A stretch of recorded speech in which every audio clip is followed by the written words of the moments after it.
അങ്ങനെ കുറേ കാലം കടന്നുപോയി. പുതിയ കച്ചവടം തരക്കേടില്ലാതെ പോയിക്കൊണ്ടിരുന്നു. കൊച്ചുണ്ണിയുടെ മാതാപിതാക്കൾ അസുഖം ബാധിച്ചു മരണപ്പെട്ടു. മൂത്ത സഹോദരൻ മദിരാശിയിൽ പോയി. അവിടെ ഒരു ചെറിയ കച്ചവടം തുടങ്ങി. അവിടെ തന്നെ താമസമാക്കി.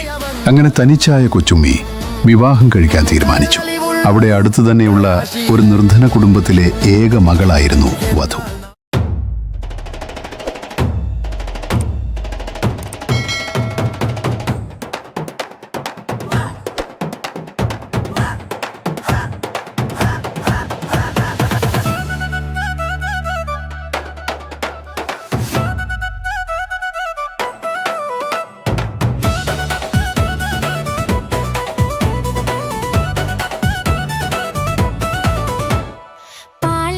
ചിരിയുള്ള മാൻമിഴിച്ചേലുള്ള പുതുമണവാട്ടി നല്ല മൊഞ്ചത്തി നിന്റെ കൽബിലെ പുതുമണവാളൻ ഇതാ വരുന്നേ, അവൻ വരുന്നേ, ഇതാ വരുന്നേ.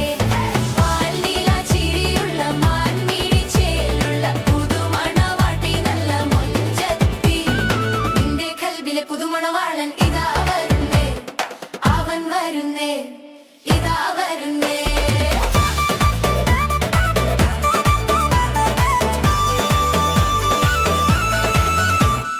മുല്ലമൊട്ടിൻ മണമുള്ള 18 നിറവുള്ള മൈലാഞ്ചി അണിഞ്ഞൊരു അമ്പത്തി നിന്റെ കിനാവിലെ മണിമാരൻ ഇതാ വരുന്നേ, അറബിക്കഥയിലെ വീരൻ വരുന്നേ, വരുന്നേ.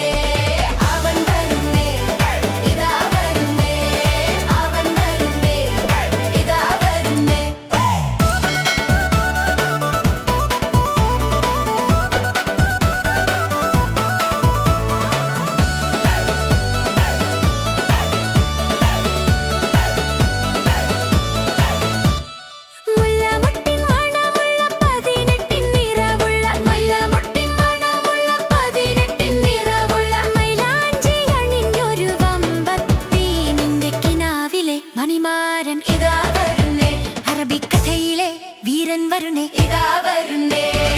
അവൻ വരുന്നേ, ഇതാ വരുന്നേ, അവൻ വരുന്നേ, ഇതാ വരുന്നേ.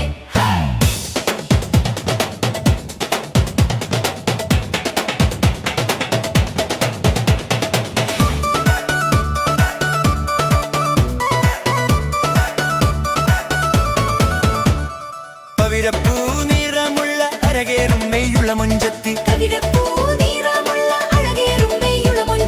നിന്റെ മൈലാഞ്ചി കൈകളിൽ പൊൻവള അണിയിക്കാൻ വരുന്നുണ്ട് മണവാളൻ നല്ല വടിവാർന്ന വീരൻ ഇതാ വരുന്നേ, മുഹബത്തിൻ തേനും കൊണ്ടുവരുന്നേ. അവൻ വരുന്നേ, ഇതാ വരുന്നേ, അവൻ വരുന്നേ, ഇതാ വരുന്നേ. പവിഴപ്പൂ നിറമുള്ള അഴകേറും മെയ്യുള്ള മൊഞ്ചത്തി നിന്റെ മൈലാഞ്ചി കൈകളിൽ പൊൻവള അണിയിക്കാൻ വരുന്നുണ്ട് മണവാളൻ നല്ല വടിവാർന്ന വീരൻ ഇതാ വരുന്നേ, മുഹബത്തിൻ തേനും കൊണ്ടുവരുന്നേ. അവൻ വരുന്നേ, ഇതാ വരുന്നേ, അവൻ വരുന്നേ, ഇതാ വരുന്നേ. പാൽനില ചിരിയുള്ള മാൻമിഴിച്ചേലുള്ള പുതുമണവാട്ടി നല്ല മൊഞ്ചത്തി നിന്റെ കൽബിലെ പുതുമണവാളൻ ഇതാ വരുന്നേ, അവൻ വരുന്നേ, ഇതാ വരുന്നേ. ഭാര്യ വളരെ ചെറുപ്പമായതിനാലും വീട്ടിൽ കൂട്ടിന് മറ്റാരുമില്ലാതിരുന്നതിനാലും കൊച്ചുണ്ണി ഭാര്യാമാതാവിനെ കൂടെ സ്വഗൃഹത്തിലേക്ക് കൊണ്ടുപോന്നു.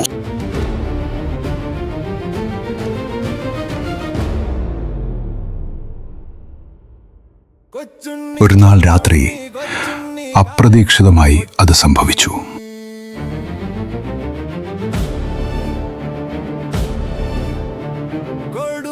തസ്കരൻ നാട്ടിലെ ഭീകരൻ ആരിവൻ ആർക്കും തോൽക്കാത്ത മാന്ത്രികൻ അടവുകൾ 18 പഠിച്ചവൻ ചുവടുകൾ ഓരോന്നും ജയിച്ചവൻ കുതന്ത്രങ്ങൾ മിനയുന്ന നരനിവൻ. കൊച്ചുണ്ണിയും കൂട്ടരും ആറ്റിൽ ചാടി രക്ഷപ്പെട്ടെങ്കിലും കള്ളക്കടത്ത് മുതലുകൾ മുഴുവൻ പോലീസ് കണ്ടുകെട്ടി. അങ്ങനെ ആ കൂട്ടുകച്ചവടം പൊളിഞ്ഞു. പിന്നെ പണം ആവശ്യം വന്നപ്പോൾ ചിലവരുടെ ഭവനങ്ങൾ കയറി മോഷ്ടിച്ചു. വഴിയിൽ പതിഞ്ഞു നിന്നു പിടിച്ചുപറി തുടങ്ങി. ഏതു തരത്തിലും പണമുണ്ടാക്കണമെന്ന ചിന്തയായി കൊച്ചുണ്ണിക്ക്.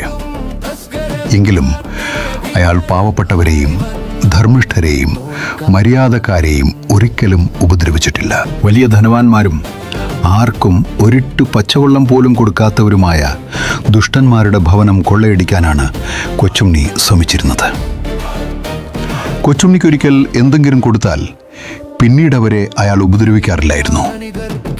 പണത്തിന് ഞെരുക്കമുണ്ടാകുമ്പോൾ കൊച്ചുണ്ണി വലിയ ധനവാന്മാരായ ആളുകളുടെ അടുത്ത് ചെന്ന് തനിക്ക് ഇത്ര രൂപ വേണം, അല്ലെങ്കിൽ ഇത്ര പറന്നെല്ല് വേണം എന്ന് പറയും. ഉടനെ കൊടുത്തയച്ചാൽ പിന്നീട് അവരെ ഉപദ്രവിക്കാറില്ല.